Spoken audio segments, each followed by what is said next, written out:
नमस्कार, मी अदितीज book of रेसिपीजमध्ये पुन्हा एकदा तुमचं खूप खूप स्वागत करते।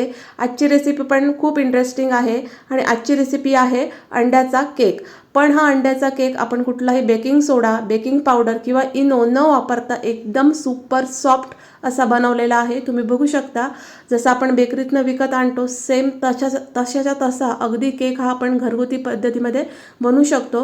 केकची एकदम सिंपल अशी रेसिपी आहे, अंड्याचा आहे, त्याच्यामुळे पौष्टिक पण आहे। तुम्हाला कधी केक खावासा वाटत असेल तर तुम्ही पटकन अगदी घरात उपलब्ध असलेल्या साहित्यांपासून असा हा सुंदर असा केक बनवू शकता। बघू शकता तुम्ही केक किती सुपर सॉफ्ट झालेला आहे, त्याला जाळी किती सुंदर पडलेली आहे।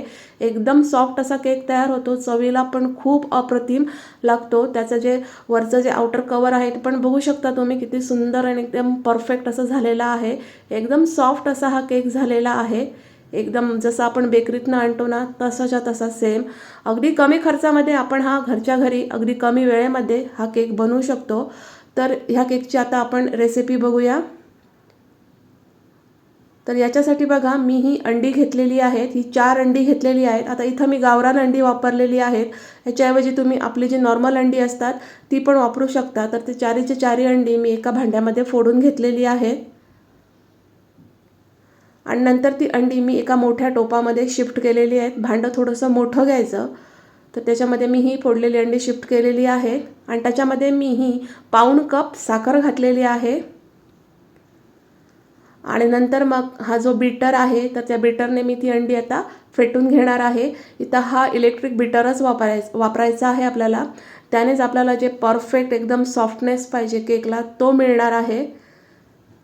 तर मस्त असा इलेक्ट्रिक बीटरने हे छान अगदी फेटून घ्यायचं। फेटल्यानंतर त्याची जो व्हॉल्यूम आहे तो वाढणार आहे, क्वांटिटी वाढणार आहे, कारण ह्या बीटरमुळे त्याच्यामध्ये जी हवा आहे ती आतमध्ये ट्रान्सफर होते आणि हवेमुळे आणि त्या मिक्सिंगमुळे ह्याची जी क्वांटिटी आहे ती एकदम भरपूर मोठी होते।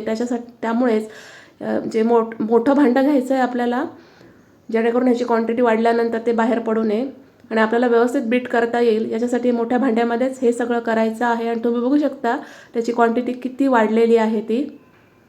हे बघा, इतपत आपल्याला छान अगदी बीट करून घ्यायचं आहे, अगदी 5 ते 10 मिनिटासाठी। बघू शकता तुम्ही किती छान अगदी बीट झालेला आहे आणि क्वांटिटी वाढल्यामुळेच जो आपला केक आहे तो एकदम स्पंजी तयार होणार आहे।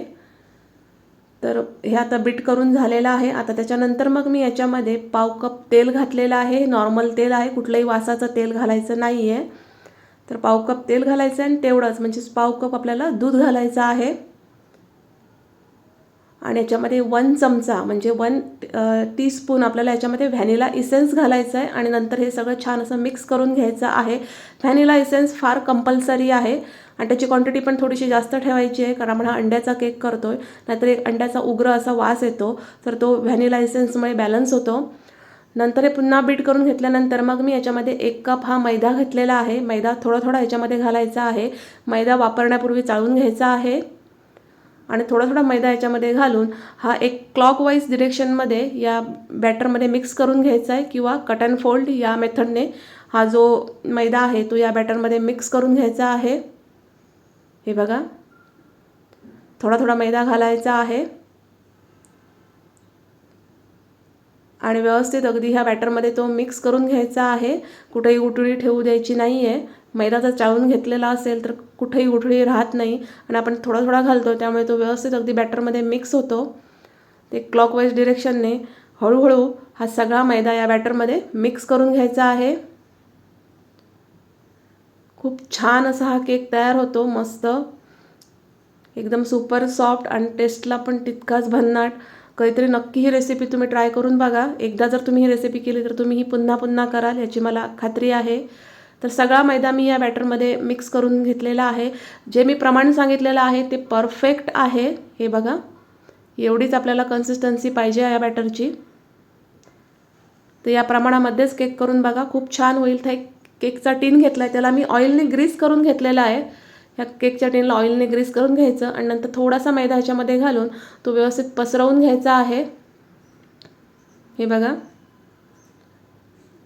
व्यवस्थित मैदा पसरवून घ्यायचा आहे, किंवा याच्यामध्ये तुम्ही सरळ डायरेक्ट बटर पेपर पण वापरू शकता। पण असं केल्यामुळे केक जो आहे तो डिमोल्ड करताना एकदम इझी पडतं, त्यामुळे टीनला व्यवस्थित तो मैदा आहे तो व्यवस्थित डस्ट करून घ्यायचा आहे। बघू शकता आपला केकचा टीन आता तयार झालेला आहे। अगोदर ऑइल लावल्यामुळे हा जो मैदा आहे तो व्यवस्थित त्याला चिकटतो आणि सगळं बॅटर आहे ते या टीनमध्ये आपल्याला शिफ्ट करून घ्यायचं आहे। बॅटरची कन्सिस्टन्सी तुम्ही बघू शकता आणि केकला जो येलो कलर आलेला आहे तो अंड्यामुळेच आलेला आहे। इथं कुठलाही आपण कलर वगैरे वापरलेला नाही आहे। मस्त असा येलो कलर असतो तो ह्या अंड्यांमुळेच येतो। हे बघा,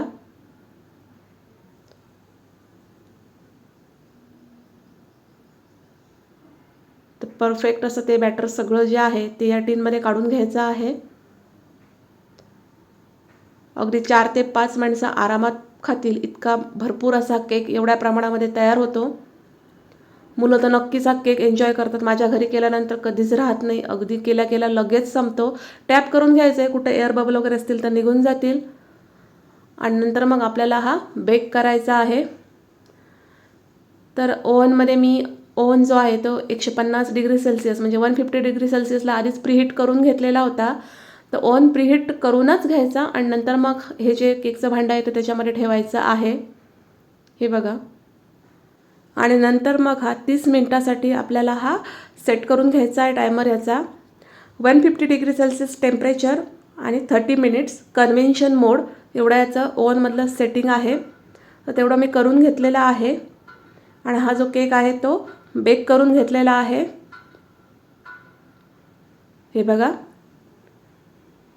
मिनिट्स आहेत ते मी सेट केले आणि आता केक बेक व्हायला सुरुवात झालेली आहे। हे बघा, मस्त अगदी केक फुललेला आहे, अजूनही थोडा वेळ बाकी आहे। तुम्ही बघू शकता खूप छान अगदी केक फुलून आलेला आहे, कुठलाही बेकिंग सोडा बेकिंग पावडर इनो न वापरता। जी प्रोसेस आहे केक बनवण्याची त्या प्रोसेसने जर बनवलं तर असा परफेक्ट केक तयार होतो। एकचा सॉफ्ट सुपर सॉफ्ट केक अगदी मस्त असा ते केक तयार होतो। तर टाईम संपलेला आहे आणि आता मी ओव्हनमधनं केक बाहेर काढलेला आहे। तुम्ही बघू शकता किती छान अगदी केक झालेला आहे, मस्त एकदम वरतून पण मस्त एकदम बेक झालेला आहे। परफेक्ट टेक्स्चर आहे ते केकचं इथं आलेलं आहे। हे बघा, केक पूर्ण गार करून घ्यायचा आणि नंतरच डिमोल्ड करायचा आहे। तर साईडच्या कडा आहेत त्या थोड्याशा मी लूज करून घेतल्या आणि नंतर हा केक मी डिमोल्ड करून घेतला। पूर्ण गार करूनच घ्यायचा, माझा थोडासा गरम होता केक त्यामुळे डिमोल्ड करताना थोडंसं खाली लागलेला आहे, अदरवाईज केक खूप छान झालेला आहे। तो नंतर मी तो कट करून घेतला आणि बघू शकता तुम्ही केकची किती मस्त असा केक हा तयार झालेला आहे। तर व्हिडिओ कसा वाटला ते कमेंट्समध्ये मला नक्की सांगा। जर व्हिडिओ आवडला असेल तर त्याला लाईक करा, शेअर करा, माझ्या चॅनलला सबस्क्राईब करा। धन्यवाद।